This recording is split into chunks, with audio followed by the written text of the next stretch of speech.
Hello. Hey, John, Tim Dillon, how are you? Thanks so much for taking my call, buddy. How are you doing? Doing good, man. Long time since religion class, man. Long time. Yeah. Me and John went to high school together, and you're a doctor, right? I think you're even like a respiratory therapist or something.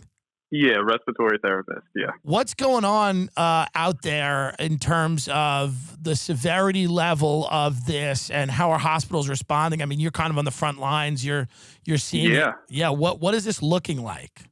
I mean, what it's looking like is you're having people quarantined off. I'm a respiratory therapist, so I mean, we're the ones that know how to access these ventilators. You know how you hear about ventilators are in short supply. They are. And a ventilator is basically, explain to people what a ventilator is if they don't know. A ventilator is a machine that helps breathe for a patient. When someone has to be intubated and placed on a machine, it breathes for them when they're too sick to breathe. So a machine breathes for you.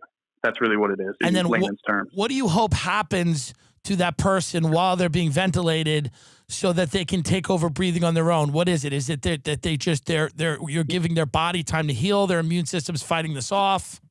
That's it, Tim. Yeah. Absolutely.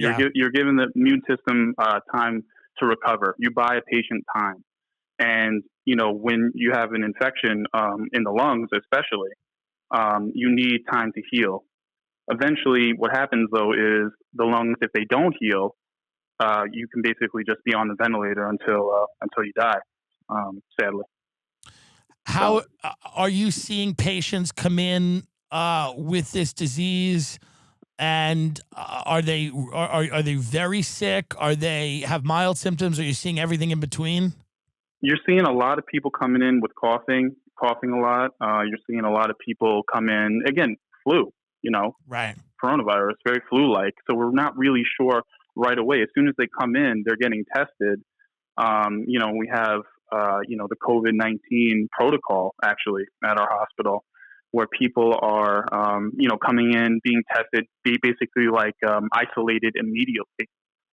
So they're getting isolated immediately and being quarantined to a specific floor. I'd say we started with about maybe 3-4 patients a couple days ago. Now we're already up to 16 at our hospital. Okay, now 16 people that are admit. Now, what is the criteria whether you're admitting somebody or like who is getting these tests? Because you keep hearing that people are saying, I go and I'm unable to be tested because I don't meet the criteria. So what is your criteria to actually test somebody for this disease? Oh, for the disease? Well, they really have to be, they're sneezing a lot, they're coughing a lot. But that could be, could mask as anything. That's why it's so tough to, like you said, to find these tests and to get these tests because, it looks like other diseases, You don't even know that it's the coronavirus till you do get the test. So it is difficult, Tim. And another thing, Tim, is that actually the mask shortages I'm seeing in the hospital. You're getting a lot of personal protective equipment. And for people that don't know what that is, it's masks, it's N95 masks, which are more, they're better for the coronavirus because it protects against droplet transmission. Right. So you're seeing a shortage of them. And absolutely. are they made in China? Is that a supply chain issue? They are. I looked at isn't that wild? That's a supply chain. Isn't that funny how things work? Yeah. So you go into the hospital and like recently the hospital said, listen, we're on such a mass shortage. They don't even have the N95s currently. We're using yellow masks, which are not as protective. So it's very scary. I mean, you're really on the front lines and you're really seeing this mass shortage, and I don't know. You just have to kind of make do, and you just hope you don't get it. It's scary. Do you anticipate getting this? Do most healthcare workers believe they will get it eventually? I would say so. That's pretty accurate, actually. Yeah. That's pretty accurate. Yeah. I've been a therapist for 9 years, and pretty healthy, exposed to this stuff daily. So, you don't even know if you have it right now, Tim. You could have it right now. I think I had it last week. Listen, I got diagnosed a week and a half ago. I went into an urgent care. They said I took a strep test. They said I was positive for strep, right? Yeah. So I went home. They gave me antibiotics. I took the antibiotics, but I was coughing and I felt like shit. And Absolutely. and I was like, coughing's not really a symptom of strep, right? It's just not. So, Yeah. I'm like, maybe I had it, and then I still have a little light cough, like every now and then. A little. Still, yeah, like like that. Yeah. When I Yeah. Oh, drink, yeah, very corony right yeah. there. So when I drink water or I eat, the cough's a little worse. Why is that, by the way? Why does your cough get worse if you drink or eat something? Probably because a little bit, you're drinking a little bit. It's going down your airway a little bit. Maybe you're, right. not getting. That could be it. But I mean, dude, I wasn't sleeping well. I felt like shit. But now I seem to be. I'm on the other side of it. I'm over it. I've, my temperature 2 weeks ago was 99.4. Now it's back to 97.9. So yeah, you probably had it. I get everything. Did you I get everything. I'm sure you did. I coughed on a lot of elderly people during that period. Listen. It's what are you gonna do? Selection, really. What are you gonna do? Exactly. I did self quarantine. I was pretty much in my apartment, taking my medication, just hanging out, podcasting. Yeah. But my podcast producer, who sits right next to me, has felt fine. So wouldn't he have gotten it, or maybe not? See, some people, like, they'll have it and they don't even realize they have it, and they're super healthy. Again, like I said, I might have it right now. I don't even know. I'm just hand washing and, again, trying to wear masks and cover up as much as I can. But because I don't know, the hospital workers at my hospital have not been tested yet. You hear these horror stories where, like, a friend of mine's father, 63 years old, marathon runner, guy, he lives in Seattle. He got it and he died 4 days later.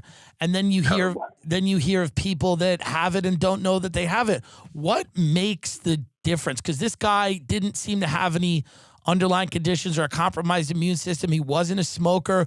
Why are some people responding to this so severely where it's killing them within 8 days? And why are some people barely noticing symptoms? Is that something we can even discern? I don't think we have enough information yet to even discern that. Because sometimes, like, they'll say that, it's airborne, transmission of this. And then they'll say it's droplet, meaning you have to be coughed on or sneezed on, like when you're coughing on old people and sneezing on old people, Tim. Yeah. That is, like, they need to have actually your droplets onto them in order to get this. Other people are saying I could be in, close to you and I'm just breathing. And you get it. And I get it, and I walk right into your airborne, right where your air is. Right. So it's very, very scary. Really, it's very scary to see that you could be doing that. And in the hospital, everyone's close together. There's tons of sick patients everywhere. You're all in that air. So, do you think hospitals are going to be able to keep up with this, or is this going to be something that kind of collapses the healthcare system? The healthcare system. Yeah. Honestly, I think it's going to get a lot worse, Tim. Yeah. I really do. I think it's going to. Listen, you know me. You've known me for years. You're a positive guy, yeah. Super positive guy, like always on, like, positive, always, but I honestly think that it's going to get worse. You're going to see more people getting sick. I mean, in a couple days, we went from, like, 1 to 16. I mean, that's just a couple days. So next it'll be 30, 40. We're going to have 100 cases soon. So you just hope that they don't get sick enough so where they do require ventilatory support. At that point, Italy is a real nightmare. We don't want to end up like Italy. Absolutely. Right. And that's why I'm telling everyone, stay home, you quarantine. Yeah. What do you think people should do if they think they have it? Should they not go to a hospital? I mean, if you think you have it, like you're saying, you're coughing, you're sneezing, you're not that kind of thing? Not so much me, because I feel fine. Like, I have no fever. I feel, but let's say you wake up tomorrow and you have a fever, you have chills, you're coughing, and you have flu-like symptoms. What do you do? Do you just wait it out in your apartment? I mean, I wouldn't, honestly. I'm going to the doctor. Right. Because you have to get help for yourself. You have to get help for yourself, because if you're just going to sit there and, continue to get worse and worse, like, I mean, I've had the flu, like the regular flu, like years back, and you need help, man. You need medication, you need to get better. Otherwise, your body doesn't have enough of an immune system sometimes when you're sick to fight it. Are So you you are do need. there are there over the counter things you can take, ibuprofen, things like that? No, that's not good enough. That's just So what are they mask the giving you symptoms or when whatever. you come in with corona, what are they giving you? Oh man, what are they giving you when like the actual medications? Yeah. I mean, they're honestly like I can only tell you from a respiratory standpoint. I can't tell you from a medical standpoint. Like these are the things. Yeah. But respiratory wise, we're very worried again about the droplets and the air transmission. So normally we put patients on like a nasal cannula, which is just like a little device in their nose, Right. in order to, if they need supplemental oxygen. And then normally we have other devices we go to. We go to like BiPAPs, like little machines and OptiFlows, high flows of that. We don't even want that. We're just going from from a nasal cannula straight to like this thing called a non-rebreather, which is basically just like 100% oxygen, and then straight to intubation. So they don't want to spread the transmission of this. So that's actually pretty important. What about antiviral drugs like remdesivir, which they say is speeded up, going to clinical, human trials, second round. That's had some success effects treating it. Yeah, maybe some success, but Yeah. I don't think enough is out there to know if that actually, there's not enough cases, not enough studies to see Right. that remdesivir is effective in this. Again, it's unprecedented, Tim. We're at a time where we just don't even know what this is. You can't even fathom that. Right. Do you, as somebody who's worked with all kinds of diseases and things like that, do you believe that this is worse than we've been led to believe? Because, the news media has kind of been like, it's a flu, it's only affecting old people. Is that something that you think when we look back on it, you think that we kind of didn't quite understand how bad this was and how widespread its effects were? Now we're seeing younger people. Yeah, I think absolutely, Tim. Yeah. I think you hit the nail on the head about that.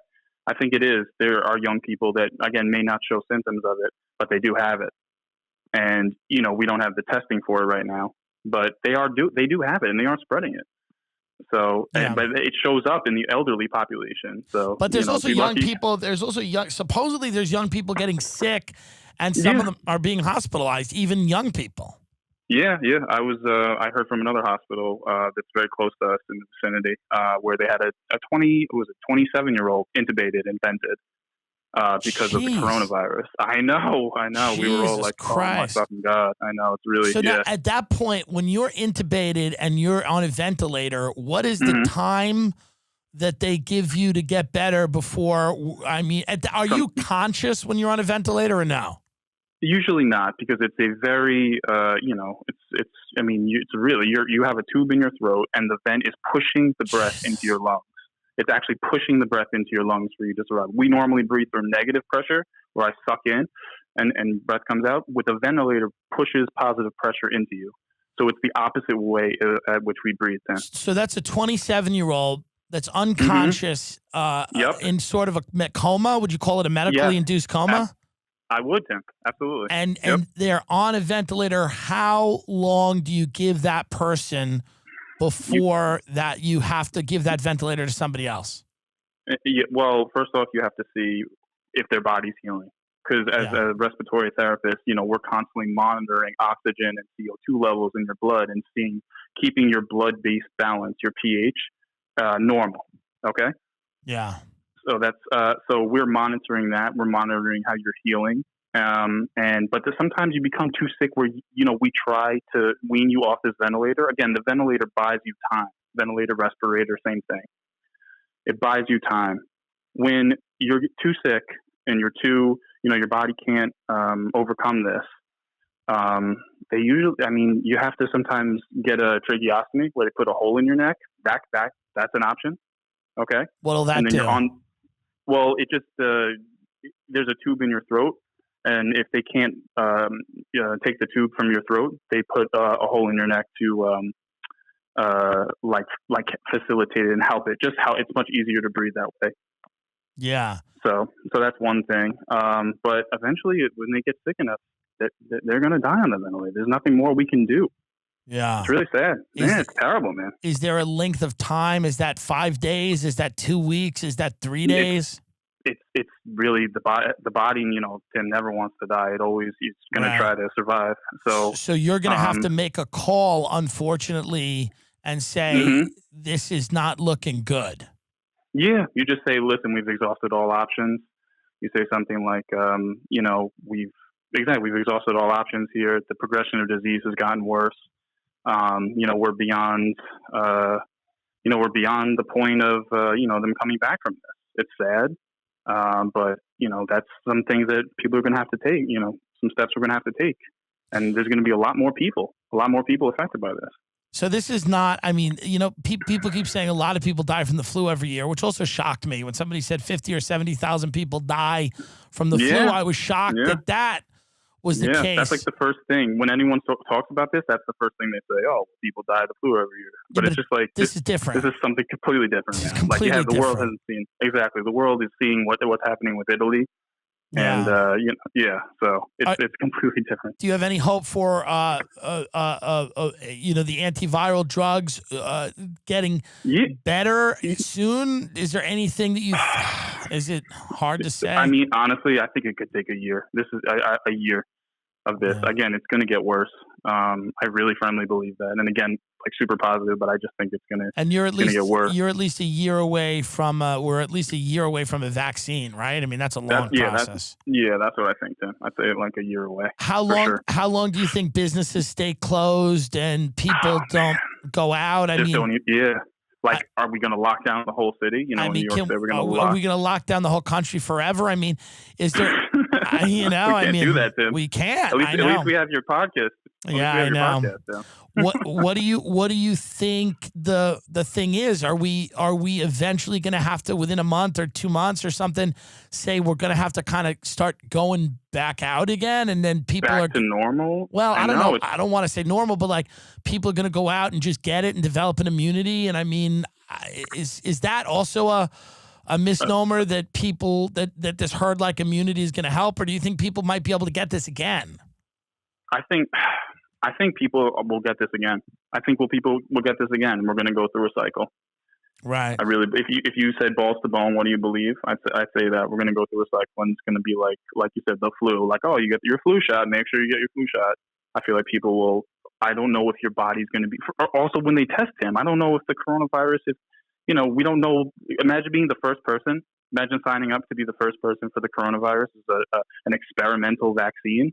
Right. Like, you know what I mean? Like, Tim, you would be a prime candidate. I would absolutely be a prime candidate. What do you think? Absolutely. Is there any truth to the idea that in the warmer months, the transmission might drop? What about warm weather makes the body less hospitable to germs or viruses or whatever?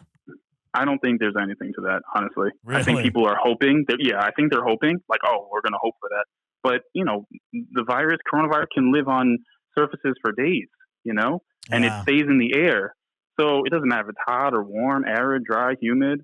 If it's going to be out there, it's going to be out there. I don't think the heat, the coronavirus might love the heat for all we know. We don't know enough about it. Yeah, we don't know any. Yeah, that's the scary thing. What if it gets worse? Yeah, God. It might get worse, Tim. It might get worse. So it's like, you know what I mean? Like, exactly. The heat, it's like, you hear people say that too. I mean, that's like a common, like, just the heat it'll make you better. Not necessarily. We don't know. So, well, you've been very positive. I mean, this is a very, we're very. Yeah. What's the silver lining? What's the good news? Give me some good news, Jonathan. Yeah. Give me some good news. Yeah. Is there any good news? Let's think. People are closer together, I guess. People are closer.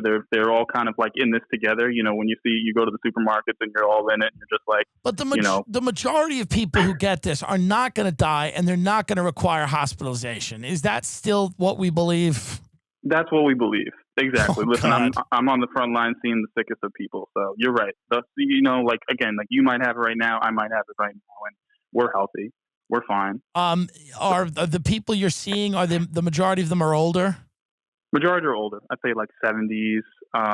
Again, there was that outlier, that like 27 year old. But other than that, I'd say like 70s, 80s. maybe a 60s, a couple 60s actually, a couple 60s. But yeah, 60s, 70s, 80s. I Are would you say. guys at the hospital working extra shifts? Is there a shortage of Oh yeah, healthcare workers? So yeah. like you guys are working. Absolutely, they're dying for people. They are dying for, and of course, you know what? At the healthcare, the place we work at and stuff, a lot of people calling out sick because they don't want to get sick.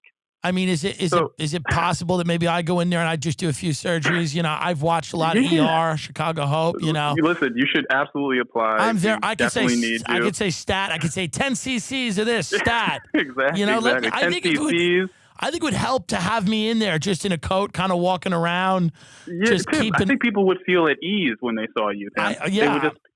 I appreciate it. There's a calmness to you. You know Should what I mean? everybody stop smoking weed? You know, everyone's smoking weed now, and you're a respiratory guy. I mean, Yeah. obviously cigarettes we all know they're bad, but weed is not good either. Yeah, exactly, because it affects your alveoli, the lining of your lungs, everything. So it's. Listen, I'm not. That's a whole other can of worms, man. Right. That's a whole other podcast, homie. But does that affect people? You know, if you're a young person and you're a smoker, this has more of a chance of affecting you than a non-smoker. Of affecting you. I mean, if you're saying smoking weed, any of this smoking, anything, any of this. Well, cigarettes or weed, like vaping, any of that. Any of that stuff. Yeah, because it's. I mean, any vaping that do cigarettes is affecting the lining of your lungs, your alveoli, the small little air sacs. So yes, in short term, yes, it's going to affect you. Have you seen are people that are recovering from this? A lot of people say they're having lasting effects. What kind of lasting effects are people having? Laughing effect? Oh, lasting effects. Yeah, laughing. Yeah. Not laughing effects. Lasting, like long-term effects of having this disease. Long-term effects. Well, personally, for me, I haven't seen the lasting effects because I've seen people, on the ventilator and stuff. But I mean, I can imagine, your body goes through, your lungs especially are going through, like trauma. Your diminished lung capacity, things like that. Yeah, your FRC, functional residual capacity, like all, yeah, exactly, like the lining of your lungs. Because what happens is your white blood cells they go into your lungs. They're getting attacked, right? So you're trying to defend. Your body is naturally trying to defend this, whatever virus it is. It could be anything. You're trying to defend it, but in actuality, it's like flooding your lungs. They say there's a dry cough.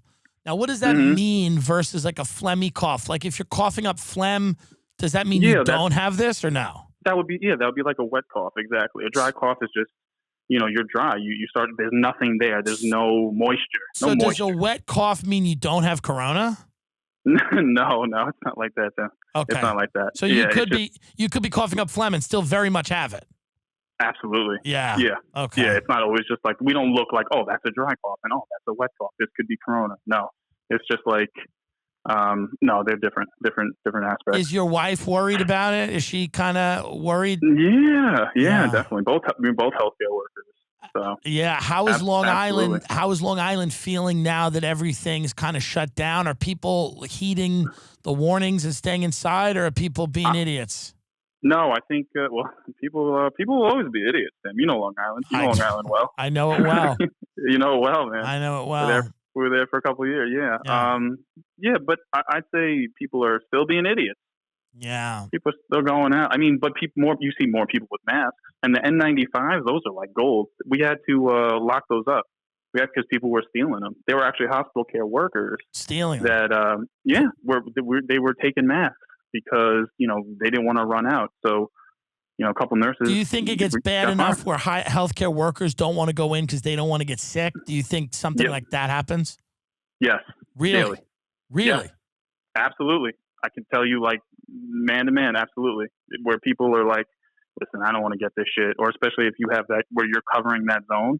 Right. And you have to be with those patients. I've seen call outs. Absolutely. Wow. It's reality. It's reality. So see, just like, if they're not also giving us the supplies, Tim, if they're not giving us the personal protective equipment, the N95 masks, the yellow gowns, all that kind of stuff, everything we need, do you want to be exposed to this? I mean, you see what Italy and, China and stuff, they're working like super hazmat suits.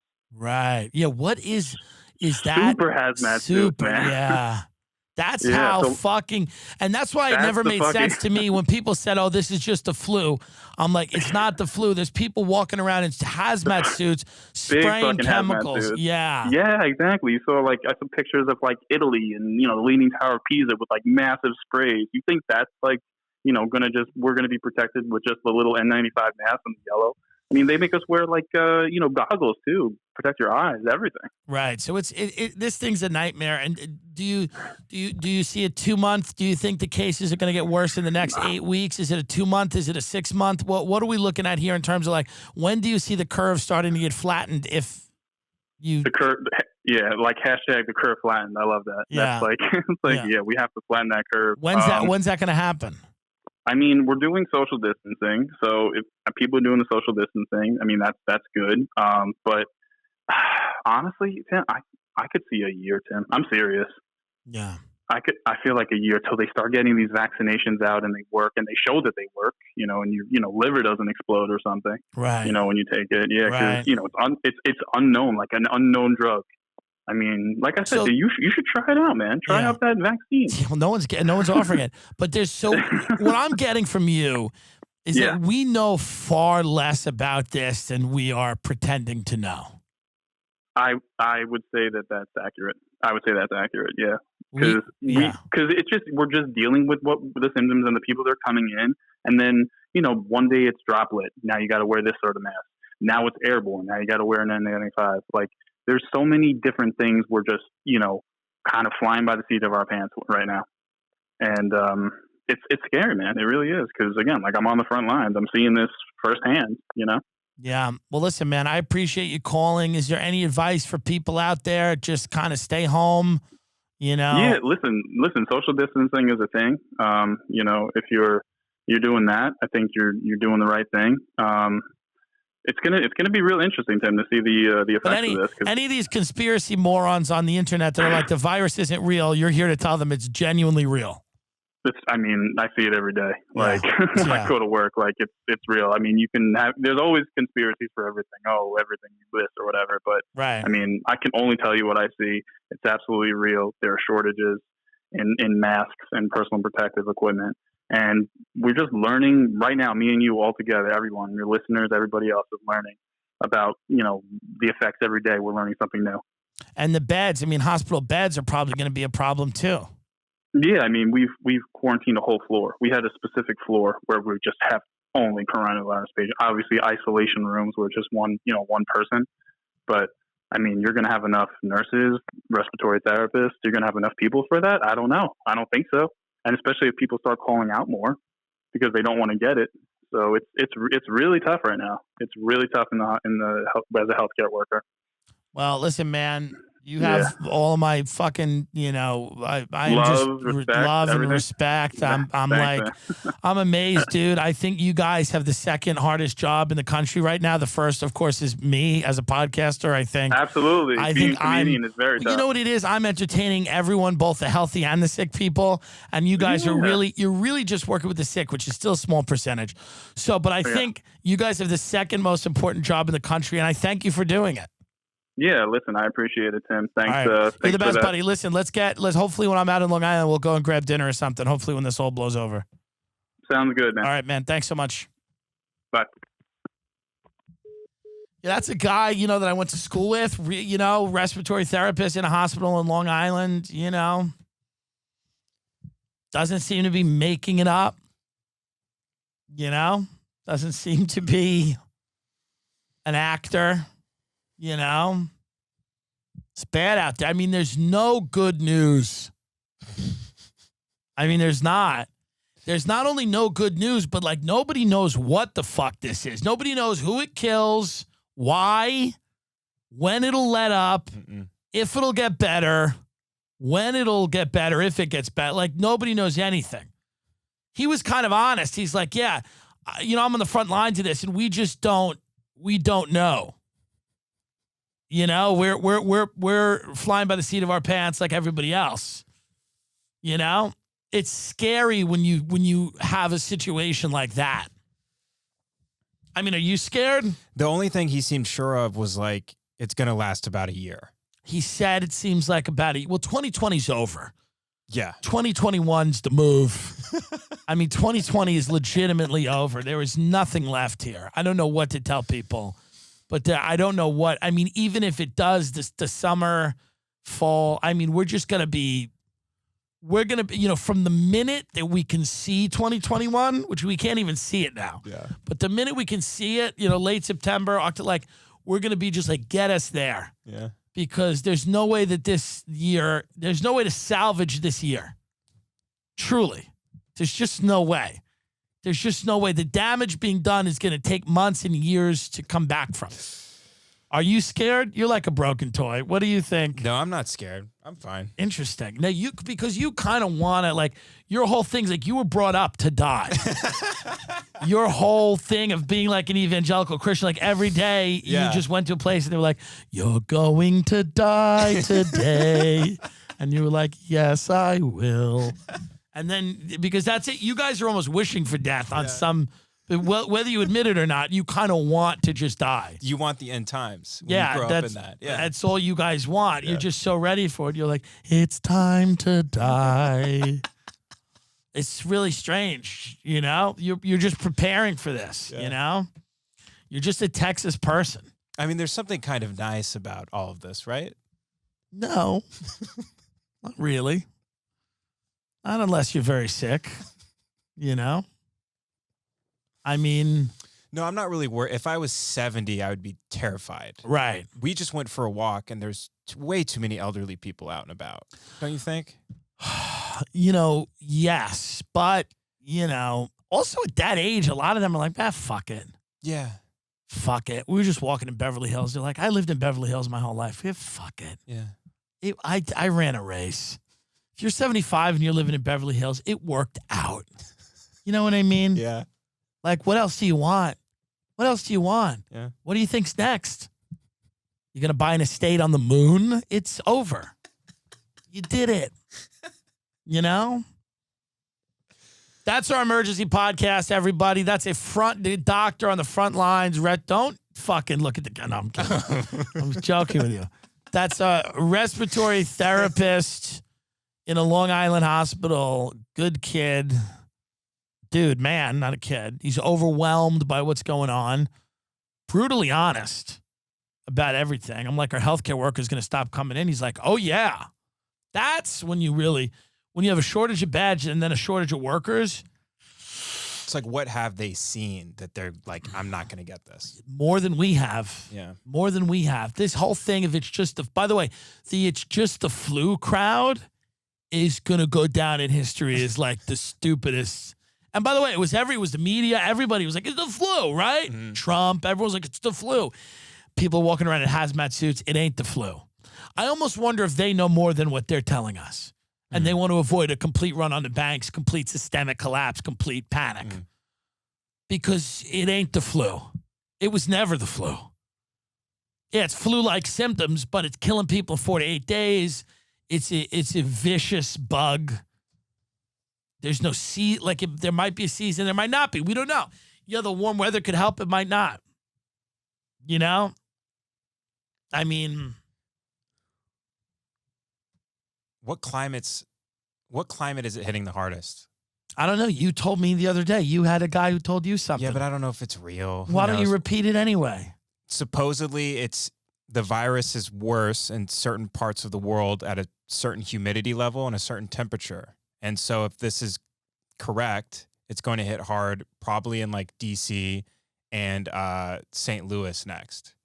If you look at the map. You said that Portland and New York have the same. Yeah, so Seattle, if you look at the map of it hitting Seattle and Portland and New York, it's these are the areas that it's going to get bad. Why? Temperature? Because the virus thrives in a certain temperature and humidity, but this is just a theory. Yeah, it's a theory. Well, everything's a theory at this point. Are we going to have COVID-20 soon? Are we going to have COVID, What's I should have asked him, and I didn't ask him. What? I should have asked him if a mutation was, but he's got enough problems with what he's got right now. I don't want to start freaking him out. What happens when it mutates? COVID-20. If you thought in a world where COVID-19 was bad, You have no idea what's next. COVID-20. The Rock is just fighting COVID-20. Yeah. Can The Rock fight this? We haven't discussed that. What about The Rock fighting this? How about that? Just beating the shit out of that little green spiky ball. Yeah. This is what really is interesting when you talk about what does humanity in. It's like we're all armed to the teeth. Nuclear, by the way. Hydrogen bombs, nuclear weapons. I'm not even talking about guns, which we have too. But we're all armed to the teeth with nuclear arsenals. And what really undoes us is, you know, a microscopic organism. And it's kind of what everybody said would happen. Yeah. It's what happened before. It's what happened in 1916. They had a little 1957 one too that wasn't as bad. But I mean, this is kind of, I mean, when you're young and you're in school, you learn about the Black Death and the Black Plague. Well, you learn about climate breakdown. You're like, okay, once ice caps melt, there will be certain bacteria and diseases in those that is in the ice. Is that true? For thousands of years, yeah. And we were watching that TED Talk on this, remember? Yeah. Yeah. We're going into parts of the rainforest humans have never been to, and we're deforesting things and coming in contact with things we've never, ever, ever been in contact with. And and it's going to be fun because a lot of those things are going to make, you know. Oh, what's the new theory we learned? That there was a lab experimenting on animals? Yeah, there was a lab by Wuhan, the disease research facility, similar to a Plum Island in Long Island, where they're experimenting on animals. They're you know, it's a disease research facility, animal testing facility. All these disease facilities use animals to a degree. And that somebody at the lab's like, hey, I'll make a few bucks. I'll just backdoor sell some of these animals to the local wet market, which is why they killed that doctor. If they didn't kill they killed the doctor. Why did they kill the doctor if there's nothing to be covered up here? Something's going on. My friend's mother, my friend's friend, I don't know this woman, but she's an oil consultant, which means you were in the CIA. That's just what it means. That's really the truth. I'm an oil consultant. I mean, it just means you're in the CIA. It's what it is. You know, she thinks it's a bioweapon, and she said, quote, she's like, yeah, I think there was a little whoopsie in Wuhan. And she goes, it's very possible this is a bioweapon. Yeah. Because that's where their stuff is, in Wuhan. Oh. Yeah. Okay. And there's a lot of scientists that, you know, China's been trying to poach scientists from America, and that's been, you know, we've been talking about that. So, I mean, that's the type of conspiracy. You wanted to talk intelligently about conspiracies, let's go there. It might be a bioweapon. Maybe it is a leak or something from the animal testing facility. Somebody backdoors it. It's like, hey, I'll fucking sell this. Sell this bat to the market. Stop eating bat. But you're hungry. They're hungry. You know? Right? They're eating pangolin. Are they really? I don't know what they're doing. Well, there's pangolins in the market. People buy their scales. What about in Texas? You guys eat rattlesnake. Do you eat armadillos or no? No, I don't think they eat armadillos. They eat rattlesnakes. Armadillos have like diseases on them. They have like leprosy. Interesting. Things like that. We don't eat horny toads either. Good.